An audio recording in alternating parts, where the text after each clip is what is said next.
పోటీ పరీక్షలకు సిద్ధమవుతున్న అభ్యర్థులకు స్వాగతం. ప్రతినిత్యం మనం ఈనాడు దినపత్రికలో వచ్చే సంపాదకీయ వ్యాసాన్ని గురించి ముచ్చటించుకుంటున్నాం.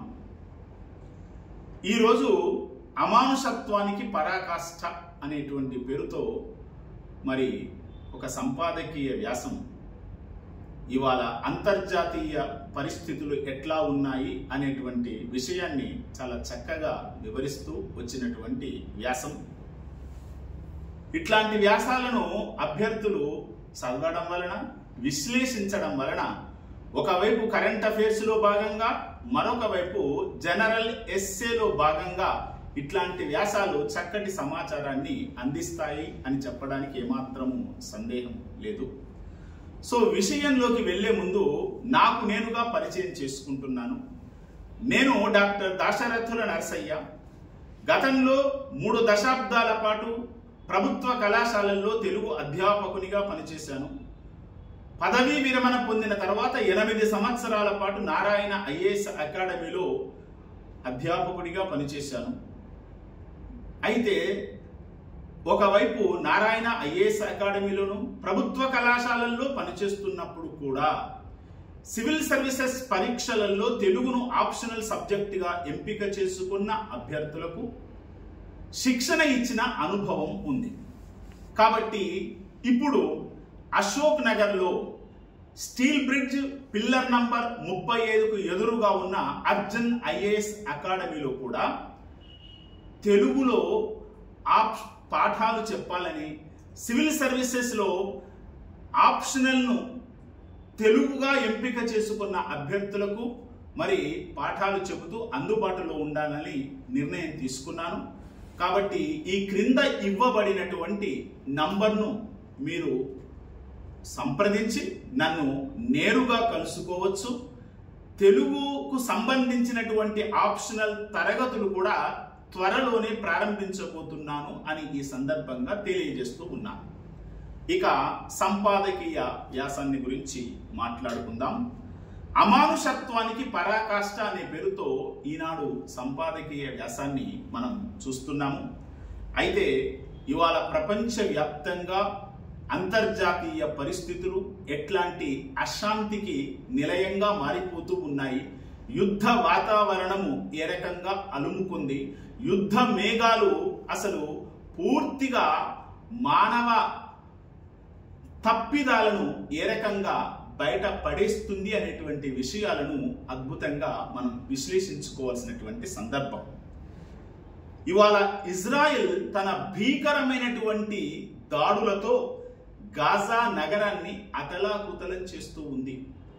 గాజా నగరం మీద ఇజ్రాయెల్ చేస్తున్నటువంటి భీకరమైనటువంటి దాడుల వలన అమాయకులైనటువంటి పిల్లలు, స్త్రీలు ఎంతో మంది ప్రాణాలు కోల్పోతూ ఉన్నారు.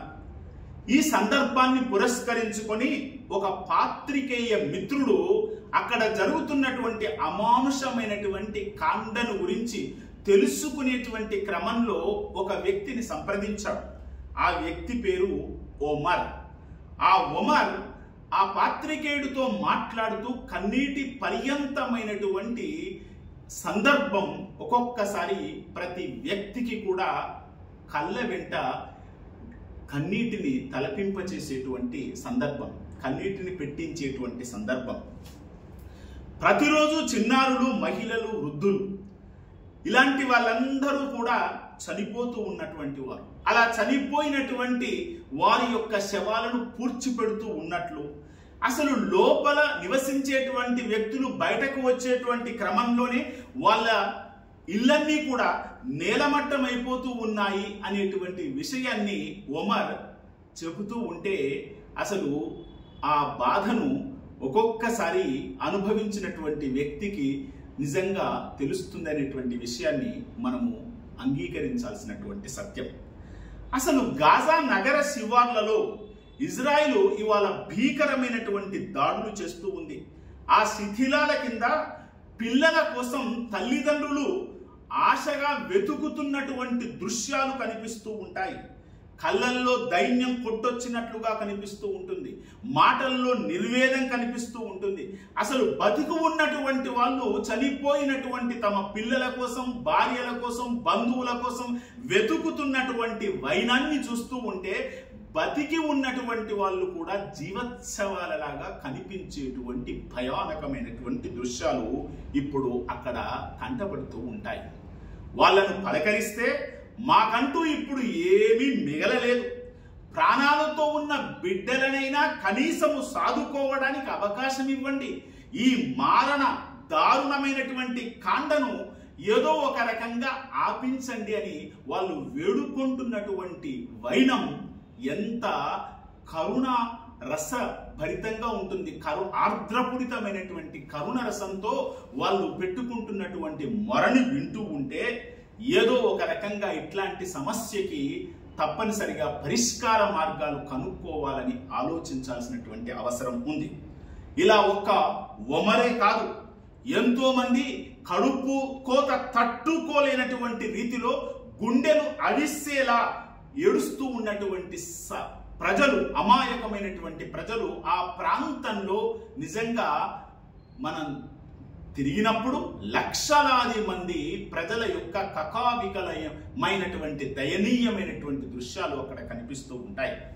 అందుకే ఉగ్రవాదం పైన మేము పోరు చేస్తున్నాము అని చెప్పేసి అసలు ఇజ్రాయెల్ సమస్తమైనటువంటి జాతి హననానికే ఇవాళ తలుపులు తీసింది అని చెప్పాలి. మానవత్వాన్ని పూర్తిగా మంటగలుపుతూ ఉంది.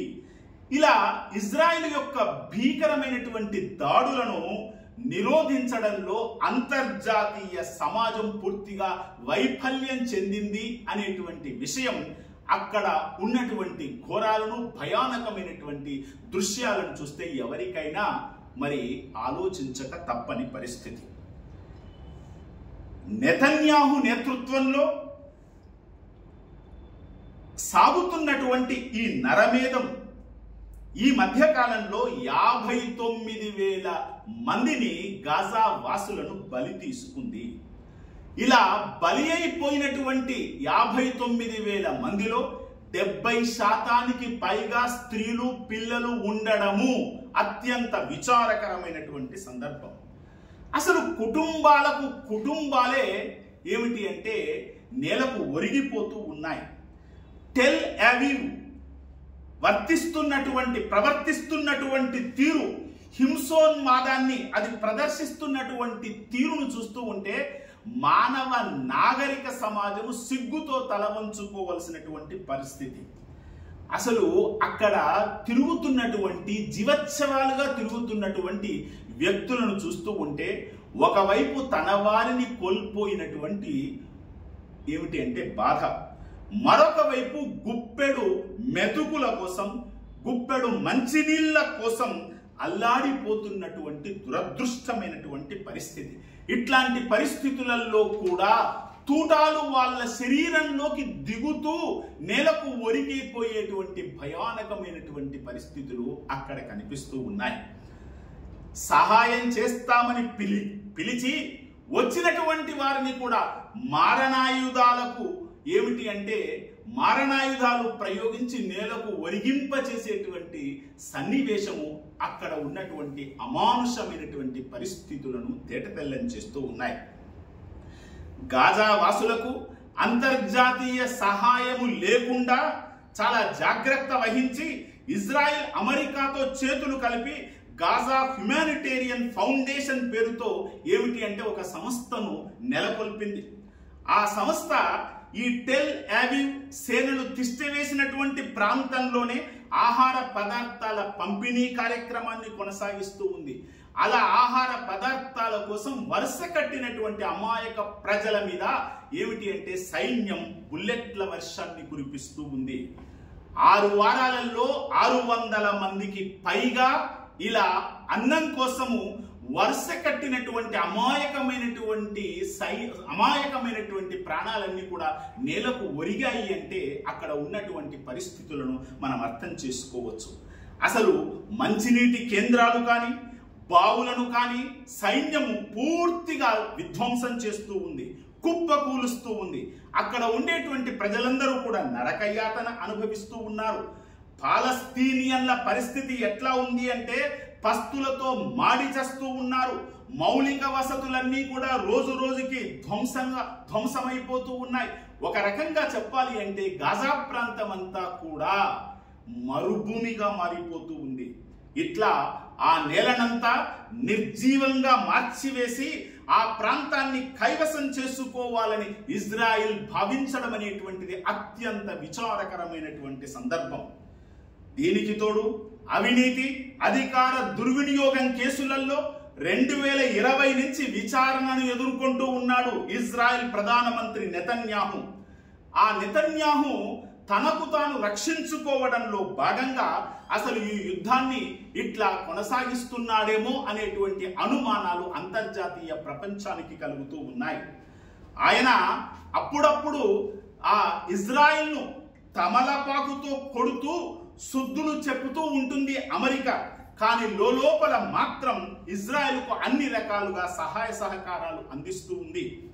అంతర్జాతీయ శాంతి భద్రతలకు అంతర్జాతీయ శాంతి భద్రతల సంరక్షకురాలిని అని తనకు తాను ప్రకటించుకుంటున్నటువంటి అమెరికా ఇవాళ గాజాపై యుద్ధం చేయడానికి ఏడాది కాలంలో ఇజ్రాయెల్కు $1790 కోట్ల మేరకు సైనిక సాయం అందించింది అంటే అమెరికా యొక్క కుహన శాంతి మంత్రాన్ని కూడా మనం అర్థం చేసుకోవాల్సినటువంటి అవసరం ఉంది. ఇట్లా ఉక్రెయిన్ పై యుద్ధాన్ని ముగించినటువంటి రష్యాతో వ్యాపారం చేసే దేశాలపై 100% సుంకాలు విధిస్తామని నాటో ఒకవైపు బెదిరిస్తూ ఉంది. కానీ నాటో ఈ రకంగా ఏమిటి అంటే బెదిరింపులకు పాల్పడినప్పటికీ కూడా ఇజ్రాయెల్ మాత్రము పల్లెత్తు మాట అనకపోవడం అత్యంత విచారకరమైనటువంటి సందర్భం. గాజాలో మారణ హోమాన్ని, ఇరాన్ పై దాడులను ఇటీవల ఖండించిన బ్రిక్స్ శిఖరాగ్ర సదస్సు మాస్కో యుద్ధ పిపాసను గర్హించకపోవడం కూడా ఆలోచించదగినటువంటి పరిణామం. ఇట్లా ప్రపంచవ్యాప్తంగా ఆయా దేశాల మధ్య ఎవరికి తోచినటువంటి పద్ధతిలో వాళ్ళు వ్యవహరిస్తూ ఉన్నారు. కాబట్టి యుద్ధాలు ఆపడంలో ఎవరి ఇంటరెస్టులు వాళ్లకు ఉన్నాయి కాబట్టి, ఎవరి బంధాలు వాళ్లకు ఉన్నాయి కాబట్టి ఏ ఒక్కరు కూడా ముందుకు పనిగట్టుకొని వచ్చి ప్రపంచ శాంతిని కోసము ధైర్యంగా మాట్లాడలేకపోవడం అత్యంత విచారకరమైనటువంటి విషయం. వినాశకరమైనటువంటి సమరాలను ఏకస్వరంతో నిరసించలేకపోతూ ఉన్నారు. అంతర్జాతీయ చట్టాలను ఉల్లంఘించేటువంటి ధూర్త రాజ్యాలను అడ్డుకోవడంలో కూడా ప్రపంచ దేశాలు వెనకబడుతూ ఉన్నాయి. ఇట్లా ప్రపంచ దేశాలను మనం పరిశీలించి చూస్తే వాటి మధ్యనే అనైక్యత కనిపిస్తూ ఉంది. ఈ అనైక్యత వలన మానవ సమిష్టి శ్రేయస్సుకే భంగం కలుగుతూ ఉంది. అందుకే ఇది అత్యంత విషాదకరమైనటువంటి సందర్భంగా మనము గుర్తించాల్సినటువంటి అవసరం ఉంది. ప్రపంచంలో ఎక్కడ యుద్ధాలు జరిగినప్పటికీ కూడా ఆయా దేశాల మధ్య ఉండేటువంటి సంబంధాలను వదిలిపెట్టి అందరూ ముక్త కంఠంతో ఖండించిన నాడు ప్రపంచ శాంతి వర్ధిల్లుతుంది అనేటువంటి విషయాన్ని ఈ సంపాదకీయ వ్యాసం ద్వారా ఇవాళ మనం గమనించాల్సినటువంటి అవసరం ఉంది. ఇదండి సంపాదకీయ వ్యాసం.